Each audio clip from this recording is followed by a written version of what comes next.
J'adore cette sensation de liberté.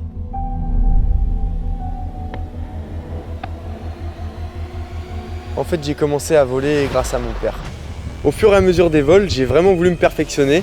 Je me suis dirigé vers la compétition et j'ai vraiment trouvé ce qu'il me fallait. Pour JAVS, je vais vous raconter mon anecdote.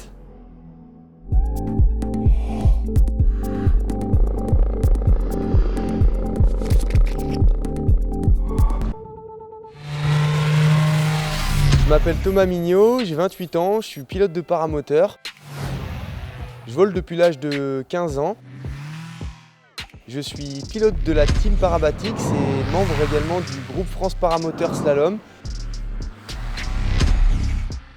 Et je comptabilise environ 2000 heures de vol. Actuellement, je vole avec un paramoteur Sky Engine qui est un bicylindre de temps avec un châssis Flymex, tous deux de fabrication italienne. C'est un moteur très puissant destiné aux pilotes compétiteurs ou pilotes expérimentés. Pour ce qui est de l'aile, j'utilise une ITV parapente de 14 mètres carrés et de modèle Fury. On était en Chine avec l'équipe Parabatix. L'endroit du show était vraiment très technique, on était à 3500 mètres d'altitude. On décollait sur un champ en pente et entouré de montagnes. Et donc là, on se rend au briefing comme avant chaque show. Et Pascal, le patron, nous explique que tous les officiels chinois sont là et installés dans le public et il attend donc un show millimétré et parfait. Les 10 pilotes décollent pour le show et avec Parabatix, on a l'habitude d'atterrir tous en même temps les uns derrière les autres. Donc moi, je me retrouve derrière mon pote Matt Mignard.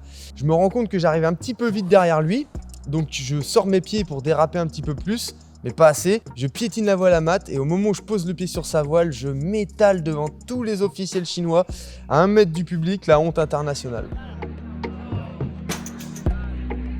Je relève la tête et là je me rends compte que tous les officiels chinois sont morts de rire, qui me lancent même des « T'es cool, t'es cool !» Je me suis tapé une sacrée honte, mais ça a bien fait rigoler les copains. Si on peut tirer une conclusion sur cet incident, toujours garder une grande marge de sécurité pour éviter d'éventuels problèmes. Et en clair, c'est pas la chute qui compte, mais vraiment l'atterrissage.